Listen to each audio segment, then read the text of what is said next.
Hello বন্ধুরা, সবাইকে স্বাগত জানাই স্টাডি সাকসেস কোচিং সেন্টারে। বন্ধুরা, তোমাদের জন্য নিয়ে চলে এসেছি আবারও কিন্তু আর একটি গুরুত্বপূর্ণ জেনারেল অ্যাওয়ারনেসের কোশ্চেন নিয়ে। বিগত এসএসসি এমটিএসের 5 বছরের প্রশ্নপত্র নিয়ে আলোচনা করা শুরু করে দিয়েছি আমরা। দুটো ক্লাস হয়ে গেছে আগে, এখন আমাদের 3 নম্বর ক্লাস। প্রতিদিন কিন্তু 50 টাকা করে কোশ্চেন কিন্তু আলোচনা হয়। তো আমরা 19 থেকে 23 সালের প্রত্যেকটা শিফট, এসএসসি এমটিএসের প্রত্যেকটা শিফট অনুযায়ী আমরা কিন্তু বাংলাতে তোমাদের ক্লাস করিয়েছি। যারা সেই ক্লাসগুলো দেখতে চাও আমাদের চ্যানেলে চলে যাও, চ্যানেলে গিয়ে প্লে লিস্টে চলে যাবে, ওখান থেকে ক্লাসগুলো পেয়ে যাবে। ঠিক আছে?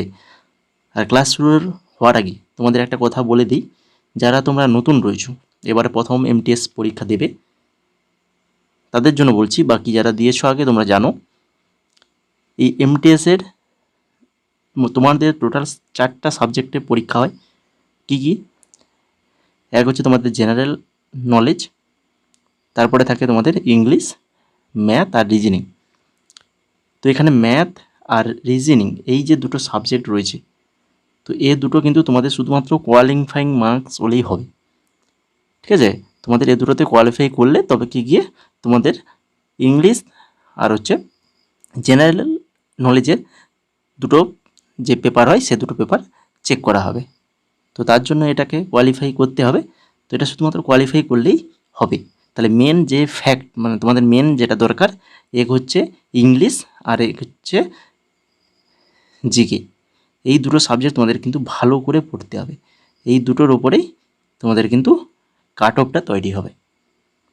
ঠিক আছে? এই দুটো সাবজেক্ট ভালো করে তোমরা পড়াশোনা করো, ভালো করে প্রিপারেশন নাও। তো চলো শুরু করি আজকে ক্লাসের প্রথম কোশ্চেন। দেখো, নিচের কোন নদী ব্যবস্থায় ওয়ার্দা নদী তার উপনদীগুলির মধ্যে একটি? ওয়ার্দা নদী তার উপনদীগুলির মধ্যে একটি, সেটা হচ্ছে গোদাবরী। আর যারা ক্লাসটাকে লাইক করোনি এখনও পর্যন্ত, তো সবাইকে বলবো ক্লাসটা লাইক করে দাও। প্রথমেই শুরুতেই লাইক করে দাও।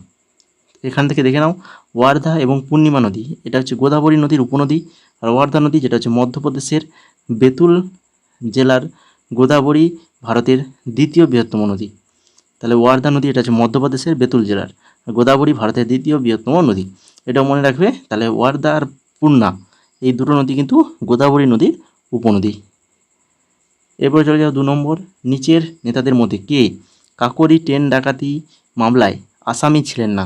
কাকোরি ট্রেন ডাকাতি মামলায় আসামি ছিলেন না কি? তো প্রথমেই দেখতে পাচ্ছ ভগৎ সিং ছিলেন না। বাকি রাজেন্দ্রনাথ লাহিড়ী, রামপ্রসাদ বিসমিল আর হচ্ছে রোশন সিং এরা ছিলেন। এরপরে মোহাম্মদ বিন তুগলক নিম্নলিখিত বিদেশি ভ্রমণকারীদের মধ্যে কাকে রাষ্ট্রীয় চাকরিতে নিযুক্ত করেছিলেন? মোহাম্মদ বিন তুগলক কাকে নিযুক্ত করেছিলেন? না হচ্ছেন তিনি ইবন বতুতা। অপশান নাম্বার 3 সঠিক অ্যান্সার, ইবন বতুতাকে নিযুক্ত করেছিলেন। তারপরে 4 নম্বর, ইয়ান্ডাবো চুক্তির মাধ্যমে নিচের কোন অঞ্চলটি ব্রিটিশ ইস্ট ইন্ডিয়া কোম্পানি দ্বারা সংযুক্ত হয়েছিল? ইয়ান্ডাবো চুক্তির মাধ্যমে আসাম রাজ্যটি ব্রিটিশ ইস্ট ইন্ডিয়া কোম্পানি দ্বারা সংযুক্ত হয়েছিল। ভারতের সংবিধানের নিচের কোন অনুচ্ছেদে ভারতে ইউনিয়ন এবং রাজ্য পাবলিক সার্ভিস কমিশনের দায়িত্ব ও কার্যাবলী নির্ধারণ করা হয়েছে? ভারতের ইউনিয়ন এবং রাজ্য পাবলিক সার্ভিস কমিশনের দায়িত্ব ও কার্যাবলী নির্ধারণ করা হয়েছে। এটা হচ্ছে সংবিধানের কত নম্বর ধারা? 320 নম্বর ধারা। নিচের কোন রোগটি লেশমেনিয়া প্রজাতির প্রোটোজোয়া পরজীবীর কারণে হয়? প্রোটোজোয়া পরজীবীর কারণে হয়, সেটা হচ্ছে কালা জ্বর। অপশান নাম্বার 3 সঠিক অ্যান্সার, কালা জ্বর। আগের দিন তোমাদের ভাইরাস গঠিত, ব্যাকটেরিয়া গঠিত এইগুলো রোগগুলো কিন্তু আমি বলে দিয়েছিলাম আগের ক্লাসে। যারা দেখেছো তারা জানো, যারা দেখোনি অবশ্যই ক্লাসটা দেখে নেবে, ডেসক্রিপশনে লিঙ্ক রয়েছে। এরপর দেখো 7 নম্বর কোশ্চেন, বিকল্পগুলি তালিকাভুক্ত ধাতুগুলির মধ্যে কোনটি সবচেয়ে কম প্রতিক্রিয়াশীল ধাতু কোনটা? সোনা যেটা। তারপরে 8 নম্বর, নিম্নলিখিত কেন্দ্রশাসিত অঞ্চলগুলির মধ্যে কোনটি রাজ্যের কাউন্সিলের প্রতিনিধিত্ব করে? পুদুচেরি। অপশন নাম্বার 4 সঠিক অ্যান্সার, পুদুচেরি। ভারতের সংবিধানের কোন অনুচ্ছেদ রাজ্যকে জনগণের কল্যাণের জন্য একটি সামাজিক শৃঙ্খলা সুরক্ষিত করার নির্দেশ দেয়? কোন অনুচ্ছেদ রাজ্যকে জনগণের কল্যাণের জন্য একটি সামাজিক শৃঙ্খলা সুরক্ষিত করার নির্দেশ দেয়? ধারা 38 নম্বর ধারা। যোগ জলপ্রপাত কোন রাজ্য বা কেন্দ্রশাসিত অঞ্চলে অবস্থিত? যোগ জলপ্রপাত যেটা রয়েছে কর্ণাটক রাজ্যে। ব্রিটিশ শাসনের প্রতি তার মধ্যপন্থী নীতির জন্য কংগ্রেসের কঠোর সমালোচনা করে। পুরানোদের জন্য নতুন প্রদীপ অর্থাৎ নিউ ল্যাম্প ফর ওল্ড এই শিরোনামে প্রবন্ধের সিরিজটি লিখেছিলেন। কে লিখেছিলেন বলো? নিউ ল্যাম্পস ফর ওল্ড, এটা লিখেছিলেন শ্রী অরবিন্দ লিখেছিলেন। 2009 সালে নিম্নলিখিতগুলির মধ্যে কাকে 15তম লোকসভার বিরোধী দলনেতা হিসেবে নিযুক্ত করা হয়েছিল? 15তম লোকসভার বিরোধী দলনেতা হিসেবে নিযুক্ত করা হয়েছিল 2009 সালে। তিনি হচ্ছেন সুষমা স্বরাজ। অপশন নাম্বার 2 সঠিক অ্যান্সার। তোমরা কমেন্ট করে জানাও এখন বর্তমানে লোকসভার বিরোধী দলনেতা কে? ঠিক আছে, এটা তোমরা কমেন্ট করে জানাবে। 13 নম্বর দেখো, একটি রাজ্যের রাজ্যপাল হিসেবে নিয়োগের জন্য ভারতের সংবিধান দ্বারা নির্ধারিত ন্যূনতম বয়স কত? রাজ্যের রাজ্যপাল হিসেবে নিয়োগের জন্য ভারতের সংবিধান দ্বারা নির্ধারিত ন্যূনতম বয়স 35 বছর দরকার। 25 বছর যেটা হচ্ছে বিধানসভার সদস্য হওয়ার জন্য ন্যূনতম বয়স এবং লোকসভা সদস্য হওয়ার জন্য।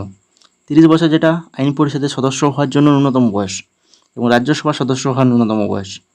35 যেটা হচ্ছে রাষ্ট্রপতি হওয়ার ন্যূনতম বয়স। 18 ভারতের নাগরিক ভোট দেওয়ার বয়স। আগে 21 ছিল, এখন 18 করা হয়েছে, তাই তো। নিচের কোন মাসে পৃথিবী থেকে লিরিডস নামক উল্কাবৃষ্টি দেখা যেতে পারে? লিরিডস নামক উল্কাবৃষ্টি যেটা দেখা যায় প্রতি বছর এপ্রিল মাসে দেখা যায়। লিরিডস হলো একটি উল্কা ঝর্ণা যা প্রতি বছর 16 এপ্রিল থেকে 25 এপ্রিল পর্যন্ত স্থায়ী হয়। মিজোরামের ঐতিহ্যবাহী বাঁশ নৃত্যকে কি বলা হয়? মিজোরামের যে ঐতিহ্যবাহী বাঁশ নৃত্য একে বলা হয় চেরাউ নৃত্য বলা হয়। তারপরে বাকি যেগুলো রয়েছে দেখো, থাংটা যেটা হচ্ছে মণিপুরের মার্শাল আর্ট, মানচ যেটা হচ্ছে মধ্যপ্রদেশের মালওয়াতে পরিবেশিত একটি নৃত্য, আর ইয়াকা আচাম যেটা হচ্ছে সিকিমে ভুটিয়া সম্প্রদায়ের দ্বারা পরিবেশিত হয়। তারপরে দেখো 16 নম্বর, কাকিনাডা যা ভারতের গ্যাস পাইপলাইন নেটওয়ার্ক একটি বিশেষ স্থান এখানে অবস্থিত। কোথায় অবস্থিত বলো? কাকিনাডা যেটা রয়েছে অন্ধ্রপ্রদেশ রাজ্যে। নিচের কোনটি আয়তনের দিক থেকে ভারতের ক্ষুদ্রতম কেন্দ্রশাসিত অঞ্চল? আয়তনের দিক থেকে ক্ষুদ্রতম কেন্দ্রশাসিত অঞ্চল হচ্ছে লাক্ষাদ্বীপ। অপশন নাম্বার 1 সঠিক অ্যান্সার লাক্ষাদ্বীপ। নিম্নলিখিত কোন অনুচ্ছেদে বলা হয়েছে যে ভারতীয় সংবিধানে ভারতের একজন রাষ্ট্রপতি থাকবেন? আমাদের ভারতে একজন রাষ্ট্রপতি রয়েছে, তো এটা কোন অনুচ্ছেদে বলা রয়েছে? এটা বলা রয়েছে 52 নম্বর অনুচ্ছেদ। ভারতীয় জাতীয় কংগ্রেস প্রথম মহিলা সভাপতি কে ছিলেন? ভারতের জাতীয় কংগ্রেসের প্রথম মহিলা সভাপতি তিনি ছিলেন অ্যানি বেসান্ত ছিলেন প্রথম। আন্দামান ও নিকোবর দ্বীপপুঞ্জ প্রায় ড্যাশ দ্বীপ নিয়ে গঠিত? আন্দামান ও নিকোবর কতগুলো দ্বীপ রয়েছে? প্রায় 572খানা দ্বীপ রয়েছে। প্রাচীনতম বৌদ্ধ গ্রন্থগুলি লেখা হয়েছিল, প্রাচীনতম যে বৌদ্ধ গ্রন্থগুলো ছিল সেগুলো কোন ভাষায় লেখা হয়েছিল? পালি, অপভ্রংশ, প্রাকৃত না সংস্কৃত? সঠিক অ্যান্সার পালি ভাষাতে লেখা হয়েছিল। নিম্নলিখিত পদগুলির মধ্যে কোনটি সংবিধানের 76 অনুচ্ছেদের অধীনে একটি সাংবিধানিক পদ? 76 নম্বর অনুচ্ছেদের সাংবিধানিক পদ সেটা হচ্ছে অ্যাটর্নি জেনারেল অফ ইন্ডিয়া। নিচের কোনটি আন্তর্জাতিক মহাকাশ স্টেশনে নাসার মনুষ্যবাহী মিশনের জন্য স্পেস এক্স দ্বারা তৈরি মহাকাশযানের নাম? কোনটা সেটা? ক্রিউ ড্রাগন, এটাই হবে অপশন নাম্বার 2 সঠিক অ্যান্সার। 24 নম্বর, নিচের কোন দেশের হয়ে ক্রিকেটার বেন স্টোক খেলেন? তো বেন স্টোক এই ধরনের কোশ্চেন কিন্তু আসতে পারে তোমাদের। যে কোনো একটা ক্রিকেটারের নাম দিয়ে দেবে, বলতে পারে কোন দেশের হয়ে খেলে, বা আইপিএলে যে কোনো ক্রিকেটারের নাম একটা বলে দেবে যে আইপিএলে কোন দলের হয়ে খেলে, এরকম আর কি, যেটা আমরা পেয়েছি 21 সালে আলোচনা করতে গিয়ে আমরা পেয়েছি।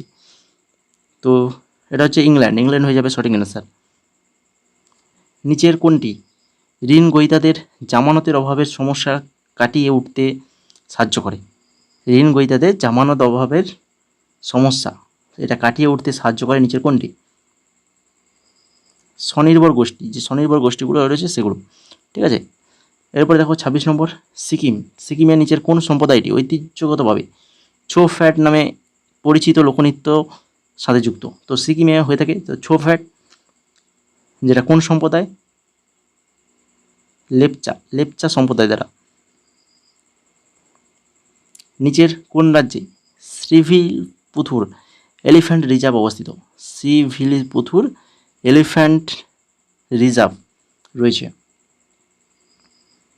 তামিলনাড়ু। অপশন নম্বর 3 সঠিক অ্যান্সার, তামিলনাড়ু। নিচের কোন নদীতে কিষানগঙ্গা নদী তার অন্যতম প্রধান উপনদী রয়েছে? কিষানগঙ্গা নদী তার অন্যতম প্রধান উপনদী কোন নদীতে?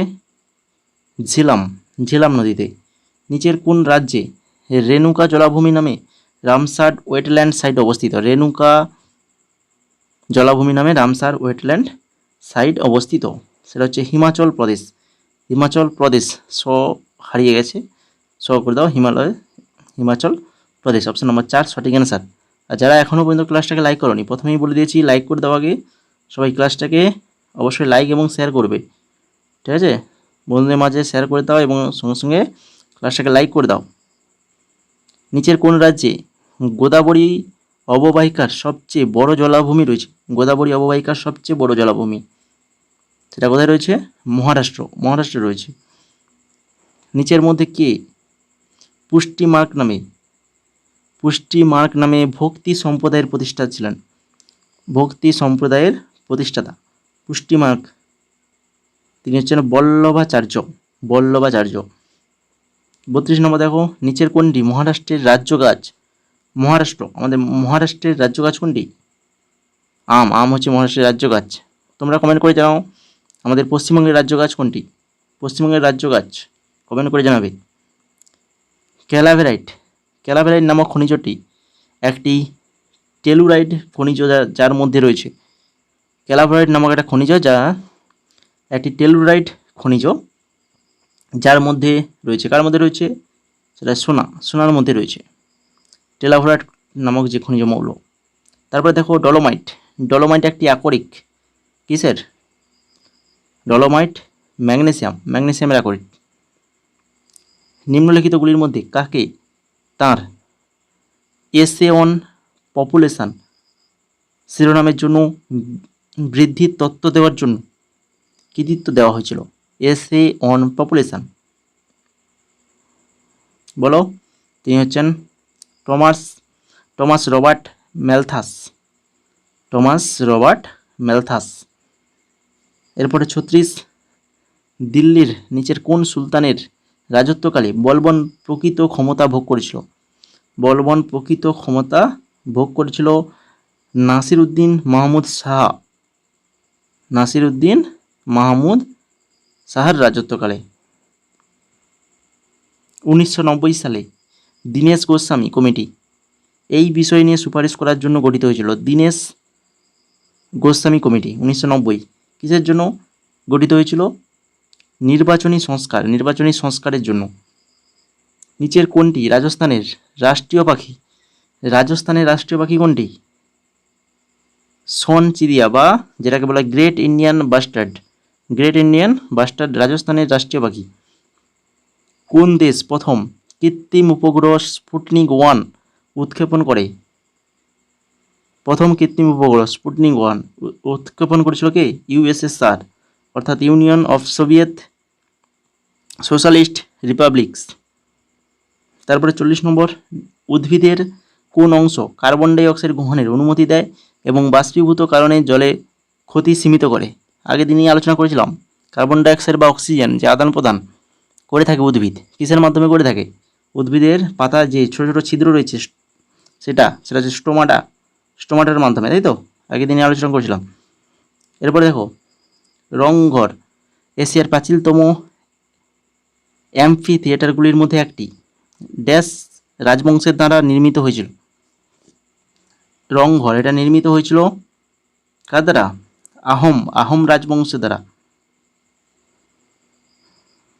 42 নম্বর দেখো, নিচের কোন উৎপাদনের জন্য রামাগুন্ডম বিদ্যুৎ কেন্দ্র বিখ্যাত? রামাগুন্ডম বিদ্যুৎ কেন্দ্র যেটা হচ্ছে একটি তাপবিদ্যুৎ কেন্দ্র। এটা কোন সালে ভারতের কমিউনিস্ট পার্টি মার্ক্সবাদী অর্থাৎ সিপিআইএম গঠিত হয়? কমিউনিস্ট পার্টি মার্ক্সবাদী, এটা গঠিত হয়েছিল 1964 সালে। 1964। নিম্নলিখিতগুলির মধ্যে কে ভারত সরকার থেকে পদ্মশ্রী পুরস্কারপ্রাপ্ত প্রথম ক্রীড়াবিদ? পদ্মশ্রী পুরস্কারপ্রাপ্ত প্রথম ক্রীড়াবিদ হচ্ছেন বলবীর সিং দোসাঞ্জ। পুকুট হ্রদ ভারতের কোন রাজ্যে অবস্থিত? পুকুট হ্রদ যেটা রয়েছে কেরালা রাজ্যে রয়েছে। প্রথম ইংরেজ কারখানাটি 1651 সালে ড্যাশ নদীর তীরে স্থাপন করা হয়েছিল? প্রথম ইংরেজ কারখানা 1651 সালে হয়েছিল কোন নদীর তীরে? হুগলি নদীর তীরে হয়েছিল। ওয়েনিয়া জলপ্রপাত ভারতের কোন রাজ্যে অবস্থিত? মেঘালয় রাজ্যে অবস্থিত। প্রাচীন শহর হাম্পি ছিল ড্যাশ সাম্রাজ্যের রাজধানী? কোন সাম্রাজ্যের রাজধানী ছিল হাম্পি? বিজয়নগর সাম্রাজ্যের। ভারতের সংবিধানের কোন অনুচ্ছেদে রাজ্যগুলির গভর্নর থাকার বিধান রয়েছে? প্রত্যেক রাজ্যে যে রাজ্যপাল থাকবে এটা কোন অনুচ্ছেদে বলা রয়েছে? 153 নম্বর অনুচ্ছেদ। লাস্ট কোশ্চেন আজকের ক্লাসের, চুরাহি, মান্দেলি, কেওনথালি এই রাজ্যের কথিত উপভাষা বলো। চুরাহি, মান্দেলি, কেওনথালি কোন রাজ্যের উপভাষা? এগুলো প্রত্যেকটাই হিমাচল প্রদেশ রাজ্যের উপভাষা। তো এই টোটাল 50খানা কোশ্চেন, খুবই ইম্পর্টেন্ট কোশ্চেন, প্রিভিয়াস ইয়ার বিগত 5 বছরের এসএসসি এমটিএসের কোশ্চেনগুলো এসেছিলো। তো সেগুলোই নিয়ে আলোচনা করলাম। পরবর্তীতে এইভাবেই আমরা কিন্তু আলোচনা করব। যদি ক্লাসটা ভালো লেগে থাকে অবশ্যই লাইক করে দাও। এখনও যারা লাইক করোনি তো লাইক করো, বন্ধুদের শেয়ার করো। চ্যানেল নতুন হয়ে থাকলে অবশ্যই চ্যানেলটিকে সাবস্ক্রাইব করে বেল আইকনে ক্লিক করে দাও। এবং সেই সঙ্গে টেলিগ্রাম চ্যানেল, অবশ্যই আমাদের টেলিগ্রাম চ্যানেলে স্টাডি সাকসেস কোচিং সেন্টার, যদি না লিঙ্ক থেকে কাজ করে তাহলে সার্চ করবে স্টাডি সাকসেস কোচিং সেন্টার, টেলিগ্রামে গিয়ে সার্চ করলেই পেয়ে যাবে। ঠিক আছে, ওখানে গেলেই তোমরা কিন্তু ক্লাসের পিডিএফ পেয়ে যাবে ফ্রিতে, সম্পূর্ণ ফ্রিতে ক্লাসের পিডিএফ পেয়ে যাবে উত্তর সহ। এবং সেই সঙ্গে রিসেন্ট কারেন্ট অ্যাফেয়ার্স, ইম্পর্টেন্ট যে সকল কারেন্ট অ্যাফেয়ার্স সেগুলো কিন্তু আমাদের এই টেলিগ্রামে দেওয়া হয়। এবং বিভিন্ন চাকরির নোটিফিকেশানও কিন্তু আমাদের ওই টেলিগ্রামে দেওয়া হয়। তো অবশ্যই টেলিগ্রামে সবাই যুক্ত হয়ে যাও যারা এখনও পর্যন্ত যুক্ত হওনি।